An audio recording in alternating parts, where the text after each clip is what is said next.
ikaw, Mig Subiri, huwag kang masyadong balat sibuyas. O maputi ka na nga, lampa ka pa.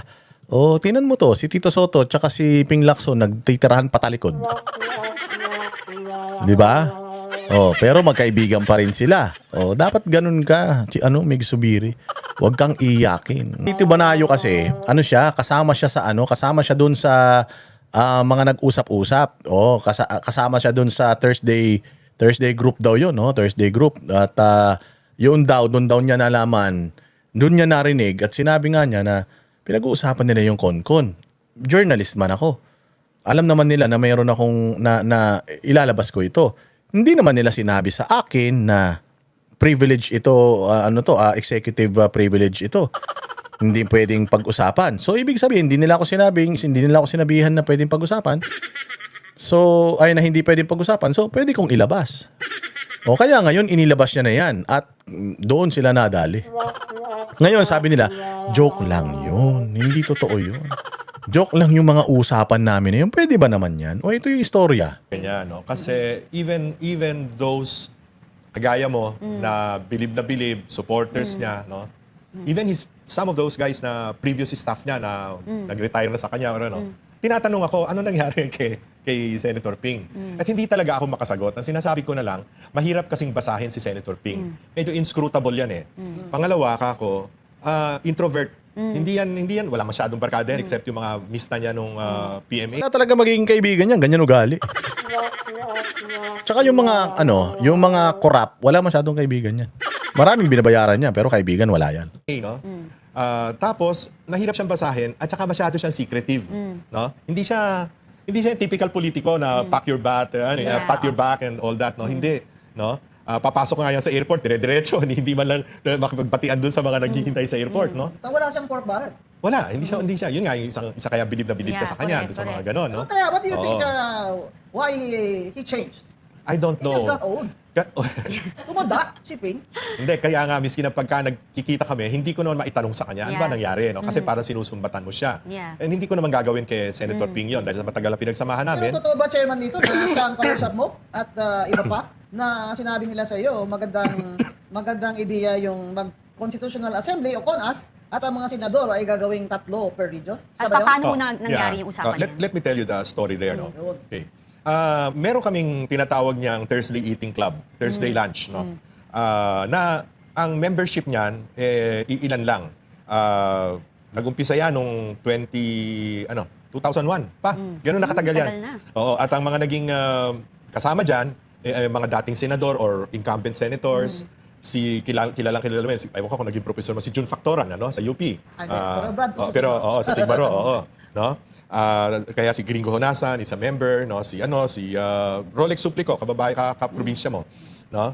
Marami pang iba, no? Na si Butz Aquino, the late Butz Aquino, no? Yeah. So yung mga yan ang nag-aano diyan, no? So every Thursday we have lunch together at syempre nagkakausap na kung ano-anong topics from politics to the personal. The personal, yung mga kung ano-ano, pati mga minsan kung ano-ano pinag-uusapan. Nung May 7, pumunta si Ping kasi hindi siya laging nandun eh. Hindi siya hindi pasulpot-sulpot siya. May 7 dumating siya doon. Tapos habang nagla-lunch kami, nagdi-dessert na kami actually noon. Bigla siyang sinabi niya, alam mo, nung isang araw, sabi niya, nagpunta ako sa Soler kasi meron akong meeting. Pero pagpasok ko doon sa Soler, nandun yung mga security ni Senate President. At that time, Senate President pa si Tito Soto. Akala siguro, sabi niya, kasali ako doon sa meeting. Kasi nga, lagi naman kami magkasama. Sir, dito ho, pumasok naman siya.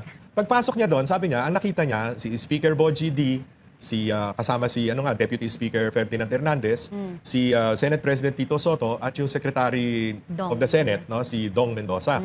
Meron pa raw isang tao, pero hindi naman niya kilala kung sino. So hindi niya sinabi sa amin kung sino. Tapos sinabi niya, ang pinag-uusapan nila, yun nga, Constituent Assembly to revise or amend the Constitution. No? Tapos, sabi niya, ang plano daw, ang proposal daw is to elect senators by region. So, sabi niya, pinag-uusapan nga kung 2 o 3 per region. So, since we have 18 administrative regions, sabi niya, 36 ang, kung 2, or 3 each, magiging, 54. Nagsabi pa nga daw si Senate President Soto na Pero paano naman yung baka hindi pumayag ang tao niyan kasi may mga regions na maliit, may mga regions na malaki, pareho ng NCR. Excuse me, maraming population, di ba? Eh hindi naman daw inano yun.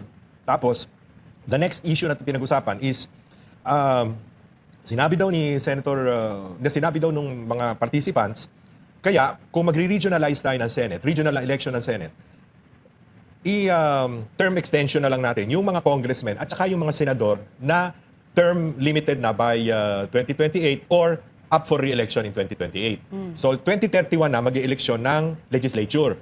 Ang eleksyon sa 2028 Nakita nyo itong istorya na to, mga bossing. Kung ano yan, kung pabor, ha? Ganito kasi, si Ping Lacson kasi pulis yan. Magaling si Ping Lacson mag-saywar. Inaral nila yan sa PMA. Ito, ang basa ko dito, hindi siya masyadong umattend dahil sa Thursday eating club nila. Bigla siyang umattend. Yung narinig niya doon sa usapan ni Tito Soto at saka ni Bo JD, hindi niya nagustuhan yun. Naniniwala ko hindi niya nagustuhan yun. Kaya, ang gumawa siya ng paraan para kumalat yan. At syempre, allergic talaga tao dyan eh. Sa Constitutional Assembly, CONCON, Constituent Assembly, Constitutional Convention, PI, yung People's Initiative, di ba? Nagwala ang tao tungkol dun sa PI. So, malamang sa malamang, hindi niya gusto yon kasi kung gusto niya yon, he could have kept his mouth shut.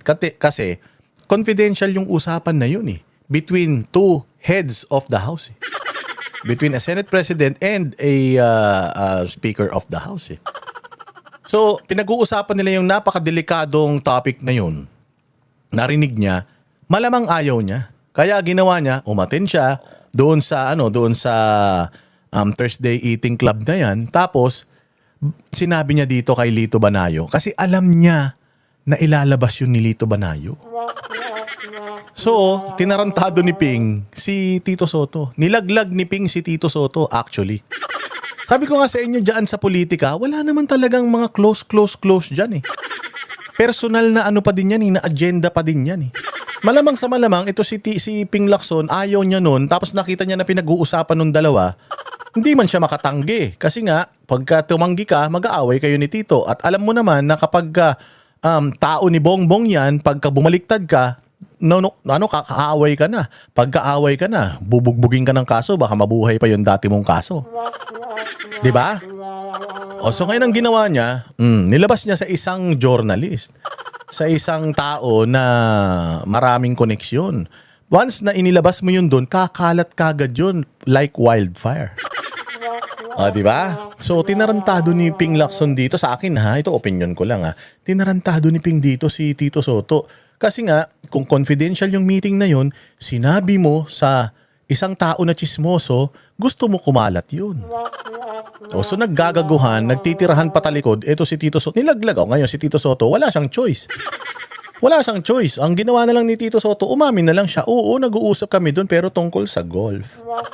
Nag-uusap kami tungkol sa ganito, tungkol sa ganyan. Wala naman pala si Lito Banayo doon. So, wala sanang makakaalam nung usapan na yun. Kasi pag lumabas yung usapan na yan out in the open, magwawala talaga ang sambayan ng Pilipinas niyan kasi ginagago niyo yung mga tao. Pero inilabas ni Ping, ganun ba kabobo si Ping Lacson? Ha? Ganun ba kabobo si Ping Lacson? Or pwedeng, sige nga, subukan mo ngang ilabas, tingnan nga natin kung anong reaksyon ng tao. Kapag walang violent reaction yung tao, ituloy natin. Pero kapag may violent reaction yung mga tao, edi wag natin ituloy. Pwedeng ganon, hindi ba? Pwedeng tinatraidor niya si Tito Soto, nilaglag niya, nilagay niya sa isang spot na hindi niya na maitatanggi, or talagang plano nila na lumabas ito para makita nila yung reaksyon ng taong bayan. Magagalit ba tao katulad dun sa PI?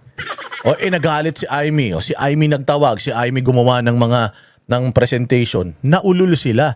Ngayon, etong mga nag-walk out na mga senador, Wala silang alam dun sa usapan nung tatlong ugok na ito, si Bogie D, si Ping Lacson at saka itong si Tito Soto. Wala silang alam. Kaya nagwawala sila. Hindi totoo yan, hindi totoo yan. Umamin si Tito Soto, nag-usap talaga. Tapos si Ping Lacson umamin din, na kinwento niya dito kay, kay Lito Banayo. Kasi pati yung aksidenteng pagpasok niya, alam ni Lito Banayo eh. So dalawa lang yan. Either tinatarantado niya si nilaglag niya si Tito Soto, or gusto talaga nilang palabasin, pasabugin nito to check yung temperature ng tao pagdating dito. Di ba? Ayos ba? Only before the local candidates, governor, mga ganon, mayor. Presidente. Oo. Hindi in fairness, wala siyang sinabi sa presidente. No? So I'm just recounting exactly kung ano yung Ano yung pinag-usapan. Tapos may sinabi pa siya na si Senate President nga, sabi niya, meron pang panukala na ibaba natin ng lower the voting the age qualification for president to 35. At sabi nga niya, si Vico kasi hindi magko-qualify sa 20 kung hindi 28. sa age Mantakin mo lahat yan. Sinabi ni Ping Lacson dito sa taon na to. Pati yung plano ni Tito Soto na ibaba yung edad ng maging presidente to 35, binanggit dahil daw sa pamangkin niya. Hindi ba dinidinay ni Tito yan? So talagang nilaglag sa akin mas malamang ngayon dahil dito sa isang kwento na to na ibaba yung edad, nilaglag ni Ping Lacson. Si Tito Soto rito. Di ba? Kasi yung confidential yung usapan, hindi naman malalaman ni Lito Banayo yon kung hindi kinwento sa kanya ni Ping. So, nilalaglag ni Ping si Tito sa mga tropa pits niya. At gusto ni Ping na lumabas ito, mapagkwentuhan ito. Nilalaglag niya si Tito, naglolokohan kayong dalawa, hindi pala kayo magjowa. Nagtitirahan pala kayo ng patalikod. O yung saklap naman yun, dalawang lalaki, tas nagtitirahan patalikod. Ano yan, si Vice Ganda at saka yung asawa niya? biniro daw niya ng ganon. So yun ang napag-usapan at wala naman akong doon sa column ko sa Manila Standard and in previous interviews, wala naman akong dinagdag doon. In fact, I omitted one aspect, one of the discussion points. Inomit ko yung sinabi na si Senate President Tito Soto gustong i-lower yung voting age, yung qualification, age of qualification. Kasi nga, pag sinabi ko yon para namang parang babanggain ko si Senate President, no? Na parang pinopromote niya this early si Vico Soto. Yes. So hindi ko yun binanggit sa column ko. But I talked about it as a plot. The title of the column was The Plot, no? And I recounted it the way I'm saying it to you now. And then about, hindi ko naman alam na magkakaroon ng reorganization ng Senate noong Monday na susunod. Kasi yung column ko, I submit that either Saturday or Sunday for Monday. Monday lumabas. Monday naman nagkaroon ng gulo sa Senado. So, immediately naman, itong isang TV channel or news channel, yung Bilyonaryo, asked me to guest sa Spokes, no? So, nag-guest ako doon, I think Wednesday or Thursday, after the reorganization of the Senate. And I said it exactly as I wrote it, no? Tinatanong ako sino ang source ko. Ang sagot ko, hindi ko babanggitin yung source ko unless mag-deny Exactly. si Senate President or si Speaker Bogie, mag-deny sila na nangyari yung meeting. Nag-deny sila, di ba? Hindi Hindi. nila dininay. Hindi sila nag-deny. Hindi umimik si Bogie, Bogie. si Speaker Bogie. Umamin ano niya? Si Tito Soto ang sinabi, mali yung narinig na yan. Yung meeting sa East Ocean, nakamiting ko, si Speaker Bogie tsaka iba pang pinag-uusapan namin golf. No? At hindi yan. At so, ako naman, and I talked with some of my friends, political friends also, some congressmen, and some of the people who were present when, kasi siyam kaming nandoon Sampo, including myself. I mean, no?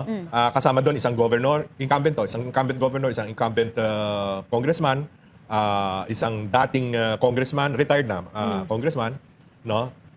Tapos yung iba puro private, either businessmen or they're already in the private sector. So, tinanong ko rin, nag-usap din kami after that meeting, bakit kaya binulgar ni Ping sa atin yon? We asked ourselves, bakit kaya? And the consensus was, siguro gusto niyan ilabas yan. Ayaw lang niya na siya... Oh, no, di ba? Tama ako. Ngayon ko lang napanood to Tama ako na gusto niyang ilabas yon. Bakit gusto niyang ilabas yon? Either gusto nilang malaman yung reaction ng tao or tinarantado niya si Tito Soto. Inilabas niya yung mga lihim ni Tito Soto. Hindi ako kasama sa meeting, ha? Lalaglag kita. So, naglaglagan si Tito Soto at saka si Ping Lacson. Mag-juwa. Yan, hindi juwa. Di pala. Mag-best friend niya. BF. Best friends. ang maglabas. No? Para meron siyang element of deniability. And pangalawa, since malapit siya kay Tito Soto, ayaw niyang ilabas. Correct. Baka ganon. Kaya alam naman niyang sumusulat ako ng kolom kasi Oo, kung minsan yeah. nagpapasalamat siya pagka binanggit ko siya. Alam din naman niya na nai-interview ako every now and then. So, you know, bakit? hindi niya diba? sinabing Bakit? wag niyo Oo. ikwento. At wala siyang sinabing privileged communication to. Wag niyo, atin-atin lang ito. Yeah. Wag nang lalabas. Wala siyang sinabing ganun eh. So, I thought, naniwala ako na gusto niya ipalabas. Correct. Kaya lang, parang intentional leak, no? So ganun na nangyari. Kaya sinulat ko and then nagpa-interview ako later on that issue. Ngayon, events came so fast. Sinabi niya, that's all. Kasi ito naman si Senator Amy, nabasa yata nung staff niya yung column ko, pinabasa sa kanya. Tumawag sa akin si Senator Amy. Hoy, sabi niya, dito, sino source mo? Sabi ko, hindi ko sasabihin ng source ko, kako. Wala ako sasabihin ng source kako. Basta kako, yan, nangyari yan kako. Ganon. And I said nga, 10 kami doon, no, na nag-uusap-usap. No? Apparently, based on, ngayon ko rin lang, kahagabi ko rin lang, o kahapon ko rin lang nakita yung video na pinresent ni Sen. Amy sa Senado, parang meron siyang ibang sources. No? Hindi correct. lang ako kasi may mga dinagdag na siya. Nagulat ako doon sa sinabi niyang 50 years old, itataas ang ang qualification for president and vice president to 50 years old. So, nagtaka ako. Ayoko naman tanungin siya tungkol doon. Bakit 50 years old? Baka meron siyang information na gano'n. So, nag-google ngayon ako nung 1973 Constitution nung tatay niya. Nakita ko doon, nung palang 1973 Constitution, there was a provision that the age qualification of a candidate for president is 50 years old on the day of the filing of candidacy. Hindi on the day of elections. Kasi I remember then, si Ninoy Aquino, nanalo sa Senado, pero he was short from, kasi birthday niya November 27 Day of the election. Oo, ang election first Monday of November. So nung binoto siya ng tao, hindi pa siya 35. 35 siya November 27 pa. Pero nanalo siya sa Supreme Court and so he was allowed to be proclaimed as senator. So kitang-kita mo si Presidente Marcos, talagang para sinisiguro niya na kung magkaroon man ng eleksyon sa 1973 na hindi na siya pwedeng tumakbo, hindi magpa-qualify si Ninoy. Oo, correct. So baka ako doon nakuha ni Amy yung 50 years old. I don't know, no? Kung ano. Pero I also talked to some congressmen, hindi ko na babanggitin kung sino, na kinonfirm nila na meron ngang mga ganong alingas-ngas sa Kongreso na term extension na lang ng 3 years, ganon. So, yun ang nangyari dyan. Mabuti naman at kagabi o kahapon, inamin na nila Oo, inamin na pala. pati yung kung saan nag-meeting, no? Hindi sa East Ocean, kundi sa Soler. At kung ano yung pinag-usapan, no? Exactly as they said. They themselves. Di ba? Lupet. Naglalaglagan din sila. Kaya ikaw, Mig Subiri,